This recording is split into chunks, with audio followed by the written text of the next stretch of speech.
तो क्या हुआ जुदा हुए, मगर है खुशी मिले तो थे।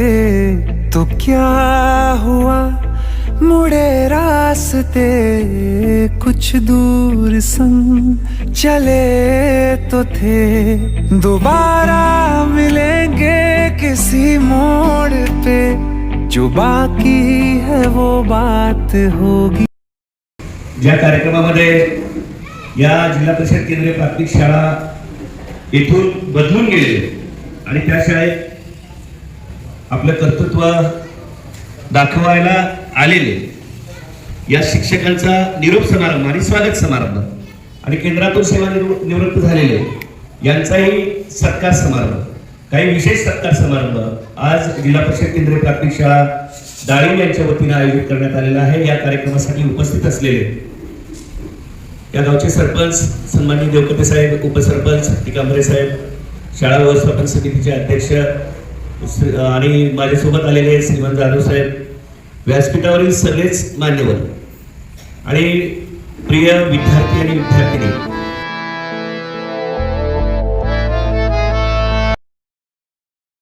त्यांचं नाव आहे गोविंद। गोविंद हे व्यंकटेशाचं नाव आणि भारतातली सगळ्यात श्रीमंत देव म्हणून गोविंदाकडे पाहिलं जातं। मी या गोविंदाकडे पाहतो अतिशय श्रीमंत व्यक्ती म्हणून। पैशाने कसे असते मला माहित नाही, पण मनाने अतिशय श्रीमंत व्यक्तिमत्व असणारं सन्माननीय गोविंद जाधव सर। नुसती एक शिट्टी वाजावी त्यांची आणि एक पोरग बाहेर जाऊन दाखवावं, है की नाही? नुसतं जाधव सर आलेत एवढा एक शब्द पुरेसा शिस्तीसाठी। शिस्तीचं दुसरं नाव जाधव सर। शिस्त कशी असो मग ती, बेशिस्तीत वागलेला कुठलाही माणूस जाधव सरांना आवडत नाही। भले तो मग हेडमास्टर, विस्ताराधिकारी, केंद्रप्रमुख कुणी का असणार, त्याच्यासोबत भिडायची तयारी। चुकले म्हणजे बरोबरला बरोबर आणि चुकलेला चूक म्हणण्याची हिंमत बऱ्याच जणांची कमी असते, पण ती हिंमत सन्माननीय जाधव सरांमध्ये आहे। असे एक धाडसी व्यक्तिमत्व असे जाधव सर। मग सन्माननीय रामजी पांचाळ, तर राम हे राम असं कोणी म्हणणार नाही या शाळेत, सगळेजण राम म्हणतील। आणि आपल्या सगळ्याला माहिती आहे रामायणात दुसरे एक नाव आहे अजून, पुरुषोत्तम। तर पुरुषोत्तम का म्हणलेले रामाला? जो पुरुषों में उत्तम होता है उसे पुरुषोत्तम कहा जाता है, रामाचं दुसरं नाव। अगदी त्या नावाला साजेसं असणारे आमचे राम पांचाळ उपस्थित झाले। खरं तर त्यांनी यापूर्वीच्या शाळेमध्ये केंद्रप्रमुख, केंद्रीय मुख्याध्यापक आणि ह्या सर्व गोष्टींचा कामाचा अनुभव घेऊन या शाळेमध्ये ते उपस्थित झालेले होते तो आहे। आणि मी त्यांना शक्यतो एकट्यामध्ये कधीच पवार सर म्हणालो नाही, त्यांना मी अंकुश म्हणायचो आणि अंकुशच्या पुढे एक शब्द म्हणायचो, अंकुश तुमको देखे तो दिल खुश, अंकुश तुमको देखे तो दिल खुश। वाह क्या बात है। आणि असे असणारे भारदार व्यक्तिमत्व या शाळेमध्ये आहे। अंकुश सर सुद्धा कुठलंही काम सांगा, कुठलंही अगदी किंवा ज्या संस्थेचं जे नाव आहे त्या नावाप्रमाणे वागणारे आमचे देवानंद, त्यांनी शाळेमध्ये असणाऱ्या अनेक समस्या सोडवलेल्या आहेत आणि स्वतःच मुळात ते असं आमच्याशी वागले जणू काही ते इथलेच आहेत, आमच्यातलेच आहेत। आम्हाला ते कधीही नौखे परके वाटले नाही। स्पेशल आहे कारण मी कधीच एवढे 32 वर्ष झाले सेवेला स्टेज डेअरिंग मला नव्हती, पण मला पाठिंबा देणारे माझे सरकारी शिक्षक फुले सर, नाही मॅडम तुम्ही बोलू शकता, तुम्ही बोललंच पाहिजे वारंवार म्हणून सुद्धा मी कधी बोलले नाही, पण आज मला बोलावंसं असं वाटते कारण निरोप दिल्यामुळं काही ज्या घटना माझ्या शाळेच्या 7 वर्षाच्या कालावधीत घडल्या त्या मी आज तुमच्यापुढे मांडणार आहे। 2018ला ज्यावेळेस 2001ला माझी बदली कोरेगाव येथे झाली होती। माझ्या घरातल्या कुटुंबामध्ये 11 जण आम्ही जिल्हा परिषद शिक्षक स्टाफ मेंबर आहोत आणि वडील माझी एक नावाजलेली संस्था औरंगाबादला सरस्वती भुवन गोविंदबाई आमच्या संस्थेमध्ये याचे होते। कोरेगावला ज्यावेळेस मला बदली झाली त्यावेळेस वडिलांनी विचारलं कशी शाळा तुझी, म्हणलं तांतासाठी माझ्या वडिलांना आबा म्हणूनच ओळखायचे, तर नाही आबा शाळा चांगली, विद्यार्थी मात्र त्या ठिकाणी 25 होते, 7वीपर्यंत शाळा होती आणि शाळा काहीच नाही तिथं, कधी हाजरी घ्यायची नाही, म्हणजे जी वस्तुस्थिती आहे ती मांडते मी, टाचं नाही काही नाही, एक दिवसाला गेलं तरी चालतं असं वडिलांना म्हणजे मग वडील 1-2 महिन्यानंतर पुन्हा विचारलं, नाही तशीच चालवणार नाही, तू शाळा तुझी बदल म्हणजे, कारण जे तुझ्या बुद्धीत तुझ्या आहे ते तुझ्या याच्यावर गंज चढलं आणि तू त्या शाळेतून काहीचंही कर, 1-2 वर्षामध्ये बदली कर. ते म्हणल्यानंतर 9 महिन्यातच मी तिथून जेकीपूर या ठिकाणी आले. रोडवर आल्यानंतर 2010 ते 2018पर्यंत मी तिथे नोकरी केली. त्यानंतर माझ्या जे सुप्त गुण होते ते मी त्या विद्यार्थ्यांपर्यंत पोहोचवले. त्या काळात जे रोडवर आता तुम्ही पण आलेला आहात, मी पण ड्युटी केले, त्याच्यामुळे रोडवरची शाळा किती स्ट्रिक्ट आणि काय काय करावं लागतं त्यावेळेस मी के दादू सरांच्या कालावधीमध्ये ते यायचे होते आम्हाला. आता त्याच्यानंतर मला पुढची शाळा लागली ताईंची सरांची आणि आपले आदर्श असे मुख्याध्यापक कोकण गावे सर. नाही दिवस कसे गेले कळलेच नाही, दिवस कसे गेले, निरोपाची वेळ आली. कळलेच नाही दिवस कसे गेले, निरोपाची वेळ आली. दूर गेलेल्या आठवणींना उजाळा देण्याची वेळ आली. दूर गेलेल्या आठवणींना उजाळा देण्याची वेळ आली. ज्या शाळेने या पंखांना बळ दिले, ज्या शाळेने या पंखांना बळ दिले ते वापरण्याची वेळ आली. मानवतेच्या युगात भरारी घेण्याची वेळ आली. मानवतेच्या युगात भरारी घेण्याची वेळ आली. जरी एकमेकांपासून दूर गेलो, जरी एकमेकांपासून दूर गेलो तरी मनात कायम ओढ ठेवण्याची वेळ आली. तरी मनात कायम ओढ ठेवण्याची वेळ आली.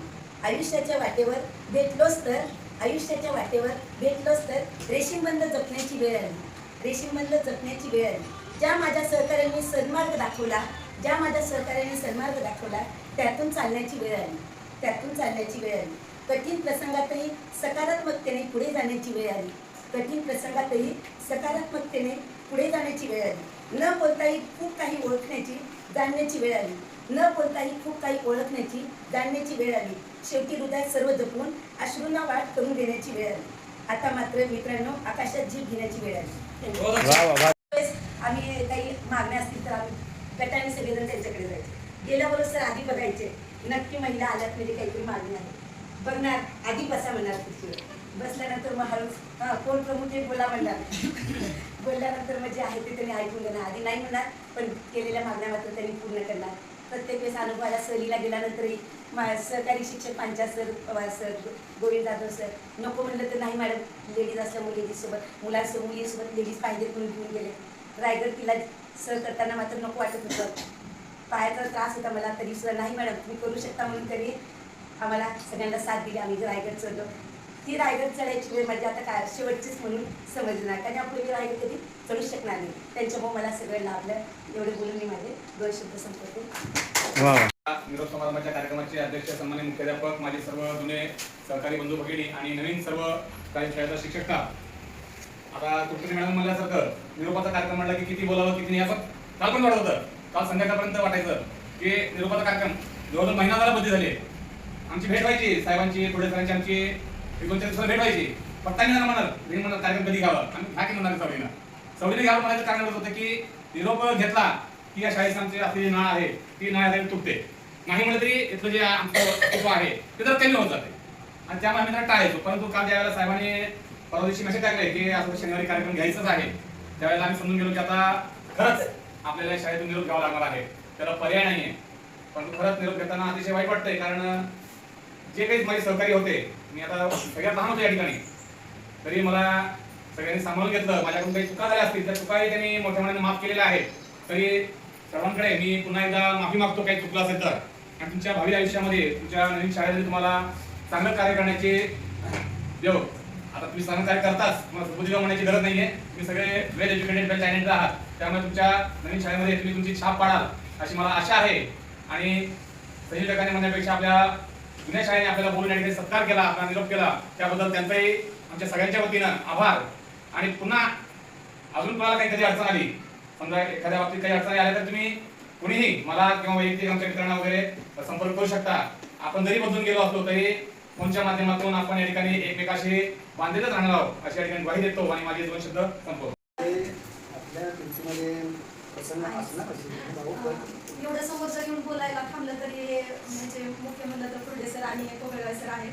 सरांनी या दोघांमुळं म्हणजे समोरून बोलण्याचं 2 शब्द धाडस राहिले. तर सर्वांना माझा नमस्कार. याच्या अगोदर मी इनिकुटास होते, इनिकुटून प्रशासकीयमध्ये मी येऊन गेले आणि 7-8 महिन्यानंतर परत आमदारीमध्ये मी डाळिंब शाळेत आले. सर तसे माझे कोकळगावी सर जुने सहकारीच आहेत. आम्हाला तिथे पदवीधर म्हणून सर होते. त्या शाळेत आल्यानंतर सर आम्हाला मुख्याध्यापक म्हणून लाभले. सरांचं वाक्य नेहमी मनात आणि कायम लक्षात ठेवणार वाक्य आहे की आपल्या हातून नेहमी म्हणजे सामाजिक आणि शैक्षणिक कार्य घडावं. आणि हे वाक्य सर नेहमी आम्ही मनात ठेवून याच्या पुढेही कार्य करत राहू. आणि सर्व आलेल्या माझ्या सर्व सहकारी शिक्षक बंधू भगिनींना सामाजिक शैक्षणिक कार्यासाठी खूप खूप हार्दिक शुभेच्छा. आणि आणखी एक मला अनुभव आला या स्टाफमध्ये की दाळिंब शाळा म्हणजे तालुक्यात अशी एवढी मोठी शाळा आणि विद्यार्थी संख्या असलेली. आता दुसरीकडे गेलो त्या शाळेत मी सर्व्हिस केली, परंतु तिथं मला करमत नाही आहे. परत या शाळेच्या आठवण येत नाही, विद्यार्थी संख्या वगैरे आमचा वेळ कसा जात होता हे कळत नव्हतं या शाळेमध्ये. आणि तिथं एकटं वाटत आहे, तरी पण आता प्रशासनाच्या याच्यामध्ये जावंच लागणार आहे आपल्याला. आणि एवढा मोठा स्टाफ होता, या प्रत्येक आमचे सहकारी जे आमचे जुने सहकारी शिक्षक बंधू होते त्यांच्यामध्ये एवढं टॅलेंट, त्यांच्याकडे बघून प्रत्येकाकडून काहीतरी गुण घेण्यासारखा इतकं टॅलेंटेड सगळे आमचे शिक्षक बंधू भगिनी होते. आणि मेन केंद्राधिपती केंद्रीय मुख्याध्यापक सरांकडे तर पाहून म्हणजे बऱ्याच त्यांच्या मार्गदर्शनातून आपल्याला घेण्यासारख्या बऱ्याच गोष्टी शिकण्यासारख्या आहेत. आणि सर आम्ही त्याच्या पुढेही आमच्या ह्याच्यामध्ये आम्ही कृती करू. आणि सर्वांना आलेल्या पण सर्व शिक्षक बंधू भगिनींना शैक्षणिक सामाजिक कार्यासाठी माझ्याकडून खूप खूप शुभेच्छा. एवढी करून मी माझे 2 शब्द थांबवते. काय बोला हा प्रश्न पडेल, कारण काल काय वाटलं की आता म्हणजे निरोपाने सगळं संपलं. मग म्हणजे एखाद्या मुलीचं लग्न ठरलं समजा, तर तिला काय वाटतं आपण ही साडी घ्यावं, ती साडी घ्यावं, हे दागिने घालावं, ते दागिने घालावं. लग्न पण छान पार पडतं, पण जेव्हा तिला जायची वेळ येते ना निरोप समारंभ, तेव्हा इतकाच दुःख येते, मन भरून येते. आणि ती घटना म्हणजे ती घटना खूप अवघड असते.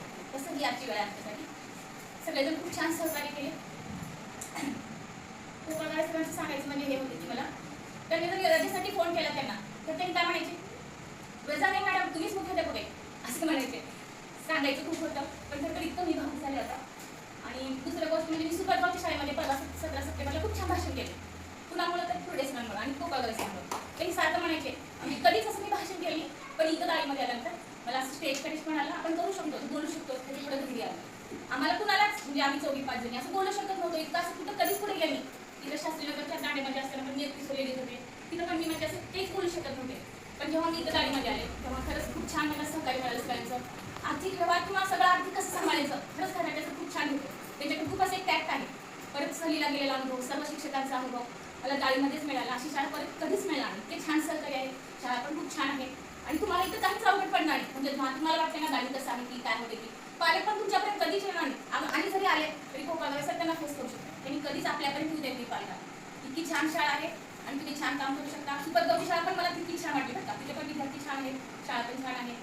आणि काळजी फिलिंग होती म्हणजे आता आपल्याला निरोप मिळाला की इथलं सगळं संपलं ती फिलिंग खूप सन्माननीय मुख्याध्यापक, सर्व शिक्षक बंधू आणि भगिनी,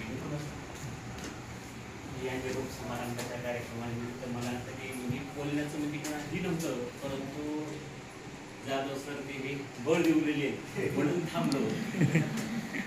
माझी सेवा 38 वर्ष झाली. त्या सेवेचे अर्धे वर्ष मला 19 वर्ष माझी सेवा इथं म्हणजे पूर्ण झालेली आहे. सुरुवातीचे काही दिवस म्हणजे ह्याच्यात केले. लहान शाळेवरून मी या ठिकाणी आलेलो होतो. तर ज्यावेळेस आलो त्यावेळेस मला पहिलं आल्या 4थीचा वर्ग दिला.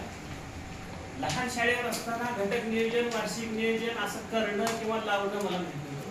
आल्या मुख्याध्यापकांनी माझ्या नावावर नोटीस काढली.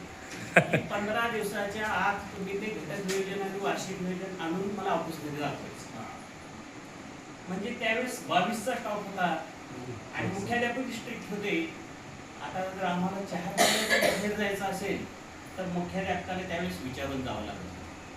म्हणजे वातावरण असं होतं की या शाळेमध्ये एवढे अनुभव आले, लहानात लहान अधिकाऱ्यापासून ते संचालकापर्यंत या शाळेला भेट झालेली. आणि त्या भेटीच्या दरम्यान जे जे काही आपल्याला करावं लागत होतं किंवा अनुभव ते आमच्या पाठीशी होते. म्हणूनच आजपर्यंत या सेवेत चांगल्या प्रकारे आपण काम करू शकलो.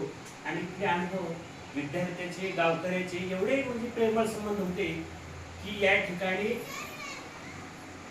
नाव ठेवासारखी जागा त्यांना किंवा हे नव्हतं. आणि त्या लोकांनी खूप आम्हाला सांभाळलं. त्या सर्व स्टाफने सुद्धा माझ्या सुखदुःखात सर्वजण सहभागी झाले आणि मला चांगल्या पद्धतीनं त्यातून सावरलं ही मी समजतो. सत्कार तुम्ही केला असा भयानक, त्याला भयानक पण तुम्ही मुद्दा भयानक सत्कार ज्याला अपेक्षित नव्हतं एवढं मोठं. कारण एखाद्या सत्काराला आमदारांनी यावं, निरोपाला यावं, तुमच्या स्वागताला आमदारांनी यावं आणि याचं सगळं श्रेय आमच्या सन्माननीय केंद्रीय मुख्याध्यापकांना आहे. केंद्र प्रमुख आहेत ते, त्यांच्यासोबत सगळी टीम म्हणजे आता इथे शाळेत असलेले सर्वजण शिक्षक त्यांनी जो आमचा यथोचित असा सन्मान केला, आम्हाला बोलवलं, आम्हाला गौरवलं, याबद्दल आपले मनपूर्वक ऋण व्यक्त करतो. आम्ही आपल्या कायम ऋणामध्ये राहण्याचा या ठिकाणी प्रयत्न करतो. आणि आमच्या भगिनीने आम्ही जरी उन्हात राहिलो, आम्ही जरी ते पत्र्याचं वारं खाल्लो, तरी आमच्या बाकीच्या भगिनींना पत्र्याचं वारं खायला लागू नये यासाठी तुम्ही पुन्हा फुलाची पुढचा आता साहेब बोलणार आहेत. ज्याचाही तुम्ही गोड मॅडम जाईपर्यंत म्हणले फॅन बदला, आज संध्याकाळी बोलवतो. पण आमच्या आपण आपलं फोटो बदलला, पण घरचा फोटो राहिलेला आहे. बाकी चव्हाण मॅडमने सांगितलं मी 1 मिनिटापेक्षा 1 मिनिट सुद्धा तुमचा मला फक्त या लोकांचं कौतुक करायला मी उभं राहिलेलो आहे. गाववर मी बारीक यांचे एक शब्द ऐकत होतो. काय बोलतील, कसा जाणारा माणूस हा बंदुकीतल्या गोळीसारखा असतो. एखादा शब्द जाता जाता काय बोलून जाईल, फक्त जाताना म्हणलं ना ती जरा फक्त गोविंद लक्ष ठेवा, बाकी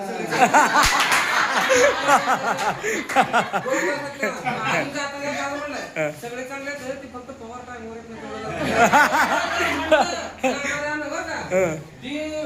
जी ऍडमिनिस्ट्रेशन चालवणारा व्यक्ती असते ती त्याच्यावर लक्ष ठेवणार. 38 वर्ष अनुभव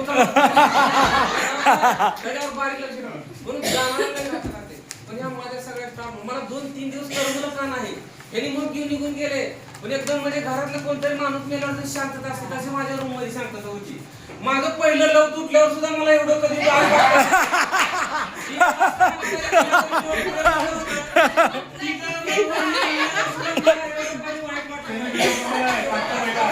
नाही बिंदास बिंदास बोला.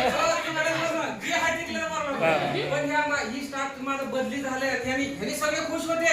आता 5ला जायचं रे अंकुश काय, सगळे ह्यांनी आनंदात होते. पण इथं काय झालं होतं माझ्या जीवाला माहित होतं, पण तरी सुद्धा त्याच्यातून मला सावरण्यात पण अजून सुद्धा मी सावरलो नाही. पण आता कसं आहे, ऍडमिनिस्ट्रेशन आहे, जन्माची भाकर आहे, हे करत राहावंच लागणार आहे. फक्त मनात एक आपला गालिब साहेबांचा एक आधार असते, त्यांची शिरोशायरी असते. मी संध्याकाळी झोपताना 2-3 शेर वाचत असतो आणि त्याच्यावरून चालत असतो. ही स्टाफ आला, सगळ्यांनी तुम्ही वेळात वेळ काढला आणि मी ऐकत होतो कोणतरी काहीतरी तसं बोलतोय का, पण ती बोलण्यासारखी माझी ही माणसं नव्हती म्हणून मला कळलं नाही. खूपदा उशिरा भेटतात तुमच्यासारखी जवळची माणसं, खूपदा उशिरा भेटतात तुमच्यासारखी जवळची माणसं. जीवनाच्या ब्रिजच्या खाली थांबलो, तिथं म्हणले अंकुश तू ताळीमला जा, म्हणले 1 महिन्यात जर तू ईट शाळा नाही सर मी तुला चॅलेंज देतो म्हणलं सर काय बोलावं लागलं, म्हणलं ही शक्य होईल का, म्हणलं ह्या जन्मात तरी शक्य नाही म्हणलं. पण ती शक्य झालं कारण असे माणसं भेटले. खूप मनापासून तुमचा आभार. फक्त मी एवढं जाता जाता एवढं सांगेन कि अपनी ही जमीन और अपना ही आसमान पैदा कर, अपनी ही जमीन और अपना ही आसमान पैदा कर, अपने हर एक कदम पे एक नया इतिहास पैदा कर. अरे मांगने से मदद कहाँ मिलती है भिक्षुक, अपने हर एक सांस में एक नया विश्वास पैदा कर, अपने हर एक सांस में एक नया विश्वास. दोबारा मिलेंगे किसी मोड़ पे, जो बाकी है वो बात होगी कभी. चलो आज चलते हैं हम, फिर मुलाकात होगी कभी, फिर मुलाकात होगी कभी. जुदा हो रहे हैं कदम, फिर मुलाकात होगी कभी. कुछ दूर संग चले तो थे, दोबारा मिलेंगे किसी मोड़ पे, जो बाकी है वो बात होगी कभी. चलो आज चलते हैं हम, फिर मुलाकात होगी कभी, फिर मुलाकात होगी कभी. जुदा हो